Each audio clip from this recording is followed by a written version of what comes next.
Hello and welcome. I am so glad that you decided to spend the next few moments with me. My name is Dr. Alyssa E.Jean, and you have clicked on How to Celebrate Haitian History and Culture in Your Classroom. I'm so excited to share with you today my passion, what it is that I am passionate about, what it is that I've come to learn about my own people that I wasn't given the opportunity as a child to learn. And so I'm glad that we have this chance to spend these next few moments together to break down some of the stereotypes and discover new ways that we can be responsive to Haitian students in the classroom. So let's jump right in. So I'm excited to share with you a little bit about myself. My name is Alyssa. I was born in Miami, Florida. I am a second generation Haitian American and I love all things Haiti. I've been privileged to write a children's book called A Time to Remember, a Haitian American bedtime story, which incorporates both English and Haitian Creole through rhyme. And I've written a song and recorded it with my daughters, and it's called Anu Kembe. That's the song that you're hearing in the background. And so I've had the privilege of creating content for the past 2 years about Haitian culture, and it has been the joy of my life. But I have to say, this was not always my story. You see, I grew up in a time when there were very few favorable mentions of Haiti in the news. My people traversed the seas on overcrowded boats in search of freedom and asylum, and by U.S. law were being turned away. The tagline I remembered the most was Haiti, the poorest country in the Western Hemisphere. And that was something that was repeated over and over again. This, along with horror stories from the island, criminalized my own people in my psyche and caused a shame and disassociation with Haiti, the language, and ancestral traditions. But as we have come to learn through diversity trainings, that when only one viewpoint is shown of a people, especially a negative portrayal, it tends to dehumanize them, and that was a direct result of mainstream Western media and propaganda. And so I attended the 25th Annual African and African American Summer Institute that featured Haitian culture and language, and it completely inspired me.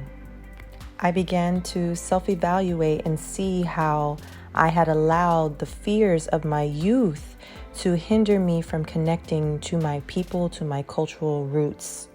And so I embarked on a journey to present a more comprehensive view of Haiti to my own children and invited other families to do the same. And that organization is called Haitian Preservation. But you are here at this very conference to learn and grow and to become inspired as well, so that you can determine how to make students within your classroom feel welcomed, feel appreciated, and feel understood for being who they are. I wanted to create a presentation that would help educators to see the value in changing their ideas on a group of people and understanding how those play in our day-to-day interactions. So here's how we can celebrate. Through the following activities, we will discover how to become more culturally responsive in our classroom environments. We will do 3 separate activities, and through these activities, we will expand our understanding of what it means to acknowledge and celebrate Haitian history and culture in the classroom. Audre Lorde says, "It is not our differences that divide us. It is our inability to recognize, accept, and celebrate those differences." So on to our first activity, true or false. Ways to learn more. So what I will do is I will say a series of statements, and I would love for you to think of an answer, and then we will review it together. Sound good? Let's get started. Creole is not a language, true or false? The answer is perspective. From a cultural perspective, Haitian Creole, or Creole Haitian, is a language. It is spoken by over 80% of the population. in the country and in the diaspora. From a Eurocentric or Western point of view, Creole would be considered a dialect. Here's some history. In the 17th and 18th centuries on sugarcane plantations, Africans that were enslaved mixed their native tongues with that of their French colonizers. This in turn created a freedom language, one which helped them to accomplish their goals. If you are interested in learning Haitian Creole, there are many free resources available. Moving right along. Haitian Voodoo is devil worship. And the answer is, you guessed it, perspective. And I would like to add that if you feel fear or a negative emotion when you even hear the word voodoo, that is a direct result of propaganda. Voodoo or voodoo was introduced to the American psyche in the 1930s and 40s. The first representation of voodoo in film was in White Zombie, where a white Haitian voodoo master used his sinister knowledge of spells and potions to transform a young woman into a zombie. Now, this negative representation of voodoo in film draws on a long history of religious and racial persecution. Here's some history. Many of the Africans that were taken from modern-day Ghana, Nigeria, Benin, just to name a few, brought their African traditions to the island of Haiti. In order to bind the mind of the slave, the colonizers forbade any indigenous worship. According to John Mason, author of Black Gods, Orisha Studies in the New World, adherents do not believe in the devil because their ancestral West African belief system is not derived from a dualistic theory, good versus evil or God versus the devil, but instead from a cosmological philosophy dealing with the nature of the universe. So ancestor veneration, or honoring the ancestors, was a common practice used by African people, including the Haitian population.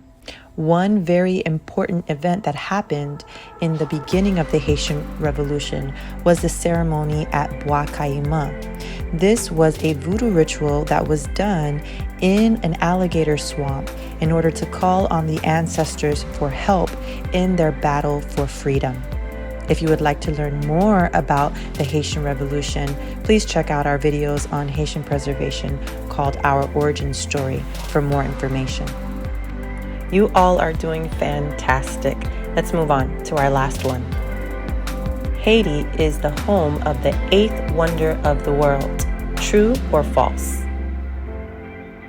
And the answer is perspective. The Citadel La Ferrière is also known simply as the Citadel, was built by many former African slaves to secure Haiti's newly formed state after the independence of 1804. It is referred to by the locals as the 8th wonder of the world because this massive stone construction is the largest fortress in the Americas. Thank you so much for participating in our first activity, True or False. I hope you learned a little bit about Haitian history and culture. For our next activity, Find the Beauty, we will need a pen and paper, and we are going to spend some time looking at 3 photographs of Haiti and Haitian culture. And I would like you to just write down adjectives, one word, that come to mind when you see the picture, and see if you can find ways to appreciate only when you're writing down your words. Okay? Let's get started.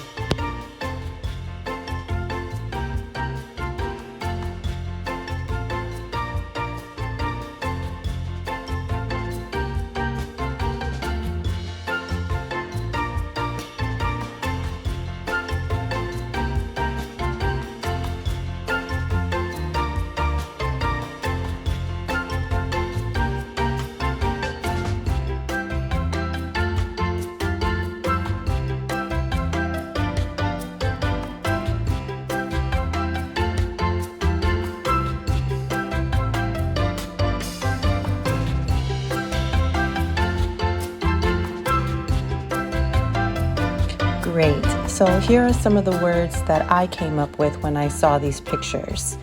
Remember our quote from Audre Lorde that it is not our differences that divide us, but it's our inability to recognize, accept, and celebrate those differences.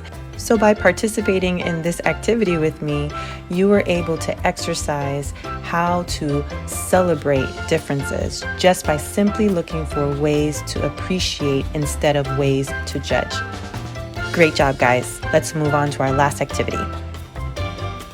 The connection effect. Ways to build relationships. Now, this last activity is going to be a reflective one. So it will be helpful to have a pen and paper ready so that we can take some time to think about how we can build relationships in our classroom. So what is the connection effect? Essentially, it's the combination of these three concepts: having a knowledge, an appreciation, and therefore a relationship. When these three concepts are built on top of each other, we can see how students will respond in a more positive relationship towards us. So here are some of the questions that we can explore together. Under knowledge, what would I like to learn more about? And this is not just about historical information, but what would I like to learn more about when it comes to the students that are inside of my classroom? Under appreciation, what can I do to show my gratitude for the differences in my classroom? And for relationships, what is one thing I can do to make my students feel welcomed? Now feel free to press pause so that you can spend some time thinking about these three concepts. And I'll play some nice thinking music to get you started. When we're done, we'll reflect together.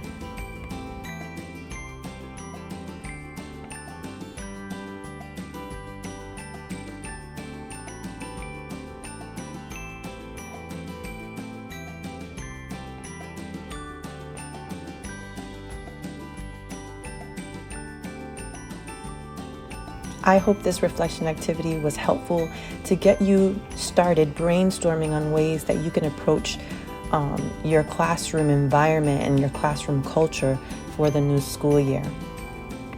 So let's review, okay? What are some of the three ways that we can celebrate? So for one, learn more. There are tons of resources. I've listed some that I have, and there are many others who are passionate like me about this topic. Take some time to learn more for yourself. This is not necessarily for your students and trying to teach them. Sometimes we want to jump the gun and teach something that we just heard. Take some time to digest it for yourself before you share any information with your students. Then appreciate. It's just that simple.